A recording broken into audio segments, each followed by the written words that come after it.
مولانا روم نے لکھا ہے کہ ایک دفعہ ایک شخص نے اللہ کی عبادت کرنا شروع کر دی اور پروردگار کی عبادت میں اتنا مشغول ہوا کہ دنیا میں سب کچھ چھوڑ چھاڑ کر سب کچھ بھول دیا اور سچے دل سے اللہ کی رضا میں راضی رہنے کے لیے انسانیت کے رستے پر چل پڑا۔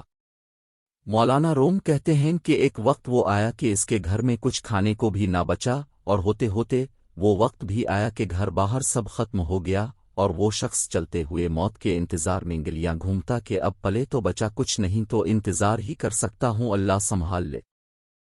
ایک دن بیٹھا ہوا تھا کہ دیکھا اس کے قریب سے ایک لمبی قطار میں گھوڑے گزرے۔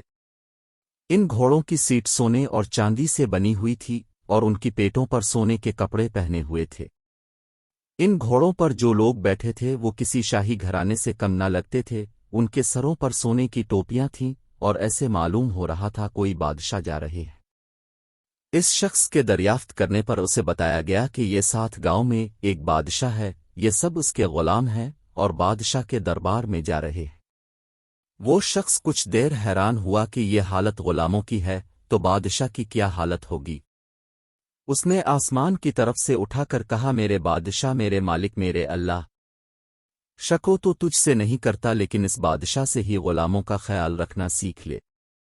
اتنی بات کہہ کر وہ شخص چل دیا۔ کچھ دن گزرے تو ایک بزرگ آئے اور اس کا بازو پکڑ کر اسے ایک جگہ لے گئے جہاں وہی غلام وہی گھوڑے تھے، اور دیکھتا کیا ہے کہ کسی گھوڑے کی ٹانگ کٹی ہوئی ہے، کسی غلام کا دھڑ گھوڑے کی پشت پر پڑا ہوا ہے، کسی غلام کے ہاتھ کٹے ہوئے ہیں، کسی کے سر سے خون نکل رہا ہے، کوئی گھوڑے کو زخم حالت میں واپس لے کر جا رہا ہے۔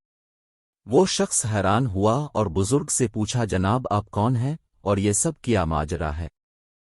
اس وقت اس بزرگ نے کہا کہ یہ وہی غلام ہیں جو اس دن سونے میں لپٹے ہوئے تھے اور آج یہ ایک جنگ سے واپس آ رہے ہیں، اس لیے ان کی یہ حالت ہے۔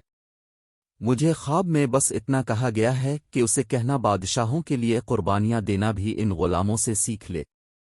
حقیقت میں ہمیں قربانی دینا آیا ہی نہیں، چاہے دین کا معاملہ سیدھا کرنا ہو، رشتہ داروں کا، دنیا کا۔ جس دن ہم قربانی دینا سیکھ لیں گے دین کے لیے، اپنوں کے لیے اور دنیا کے لیے، اس پر توکل کرنا سیکھ لیں گے، اس دن شہنشاہ اللہ رب العزت ہمیں ایسی بادشاہت عطا فرمائے گا جو کبھی نہ ختم ہوگی۔